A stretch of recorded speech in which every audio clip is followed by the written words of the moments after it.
The Honourable Ruth Dyson. Mr Speaker, thanks for giving me the call on the third reading of the Game Animal Council Bill.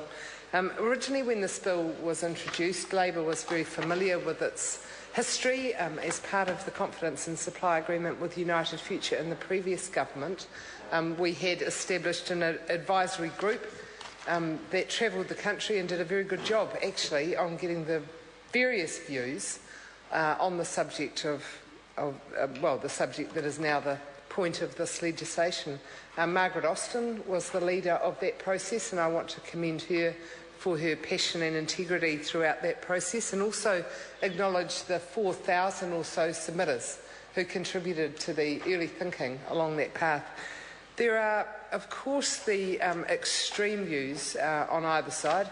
Some who would say there should be no hunting at all in New Zealand, some who would say there shouldn't be a Department of Conservation. That's not the views that the Select Committee were involved in hearing from and considering. We heard from a very large number of well-respected New Zealanders who had a contribution to make that was worthwhile, and I really enjoyed that part of the process, Mr Speaker. Sometimes on Select Committees you get very few submitters, or you might get submitters who just are very narrow in their point of view and only want to give their perspective and don't consider anyone else. But that wasn't the case in all but a few of the submitters that we heard. Most of them were people who had a real passion for New Zealand, loved the outdoor life. For many of them, it was the first time they'd ever made a submission to a parliamentary committee. They were much more comfortable with their tramping boots and their shorts and their swan dry out with a pack on their back than in the confines of a Select Committee room in front of a bunch of members of Parliament. But they were passionate about what they see as their patch, their part of the world, the public land of New Zealand, and their opportunity to hunt in a recreational capacity. There was a lot of tension between the recreational hunters and the commercial hunters, and I can remember one submitter who came and talked to us and told about how he'd endured hours and hours and hours of climbing up a very steep, I don't recall exactly where it was, it may have been in Taranaki, but it was a very steep terrain to try and get a deer. And he'd got nearly to the top, nearly to the point that he wanted to be able to shoot this deer, and a helicopter came over and just whooshed in and scared some deer away, and then they went off and shot some from the helicopter. He was pretty angry about that, and he saw heli hunting as just a really bad practice and very intrusive on what he saw as a core part of his well-being, of his lifestyle as a New Zealander. So not only do we have the physical benefits of hunting, you know, people get out in the fresh air and they do a lot of hard work to get to the areas where they go hunting.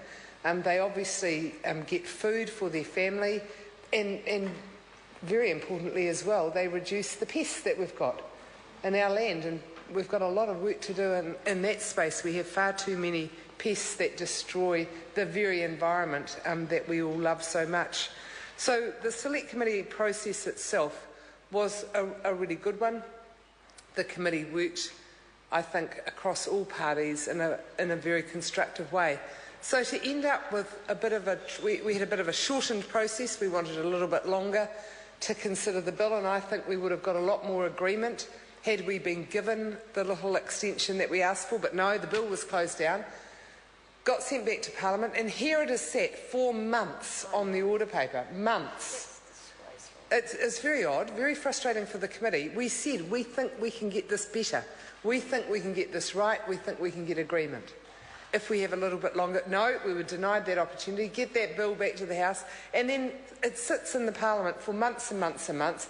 And here we are on a Wednesday morning under urgency debating legislation that could have been brought to this House and dealt with in a proper manner.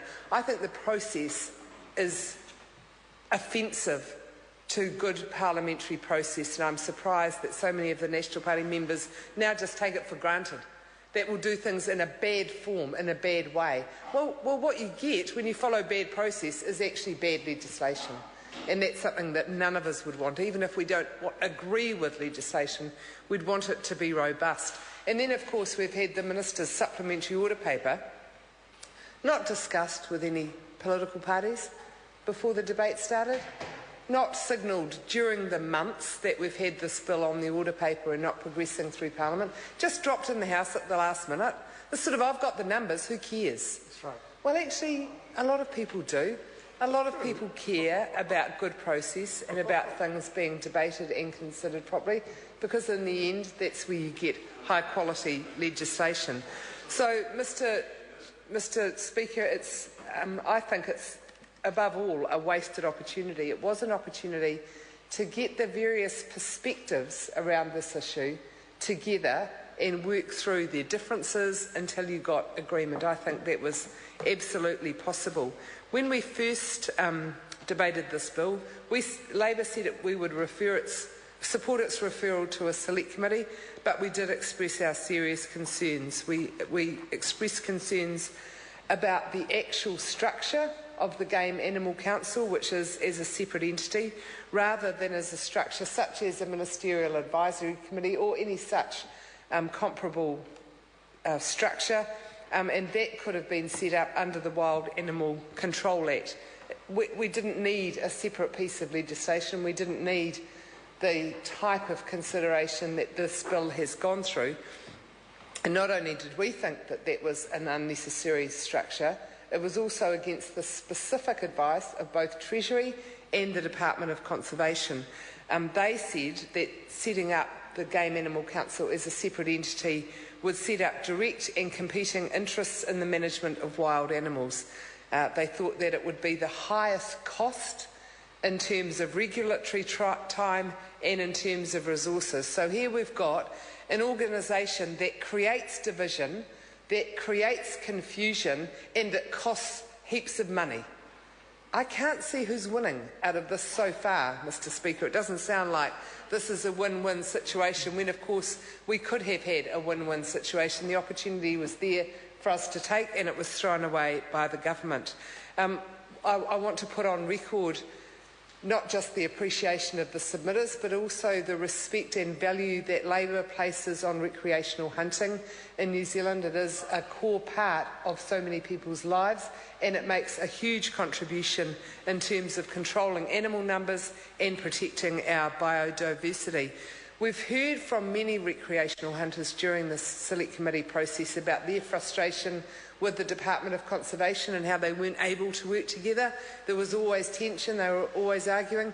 We heard from others, probably about similar numbers actually, about the strong and good, healthy relationship that they had with the Department of Conservation in their areas. We heard the same from iwi, where they said in some parts of the country it just worked like magic, and in others it just wasn't working at all. I wish we had been able to pick up the threads of what works in some areas and then develop a way of transposing that across the country so that every area could operate benefiting from the valuable staff and resources of the Department of Conservation and the recreational hunters, the local iwi community groups, the list goes on and on and on. Why does it work in some parts of the country and not in others? We never really developed the answer to that question. But this isn't the answer. The Game Animal Council establishment is not going to be the answer at all. I think it will cause further division and tension, and it won't let us pick up that opportunity that we had of learning what works and replicating it. We did have a lot of discussion about the final determination of a proposal for conservation purposes, such as the dropping of 1080. My colleague Damien O'Connor has already referred to that and put a pretty staunch stake in the ground in terms of his support for the use of 1080. We've had the Parliamentary Commissioner for the Environment saying that our forests will be silent unless we take a massive step up in terms of pest eradication, and 1080 is currently one of the most effective means of doing it. And the final point I want to mention is in regard to the funding of the Council. That's been a very difficult issue, and it's one on which all members of the committee worked hard. Mr. Speaker, the purpose of this legislation will not be achieved by what we've ended up with today, despite the best efforts of the Select Committee. It creates a tension between the Game Animal Council and the Department of Conservation, the very thing it sought to remove. That's in no one's interests. When this bill is reviewed in 3 years, I hope that we can have an opportunity to improve it and really reshape it to achieve the purpose that it was intended. I call Nikki Wagner. Thank you very much, Mr. Speaker. Well, we've heard a lot of debate about this bill in the House today, but I remain convinced of the positive outcomes of this bill. The positive outcomes for the hunting community and the positive outcomes for the conservation estate. In fact, it has confirmed my belief that hunting and conservation can and must go hand to hand, because there's plenty of evidence to support the belief that the majority of those attracted to our great outdoors as recreationists, in this case hunters, learn to love our special places and become entrenched conservationists. This bill is a significant achievement for hunters. It gives them much more say in their sport, but it's also designed to improve the outcomes and protection for the conservation estate, because it provides for better management of herds of special significance in specified areas.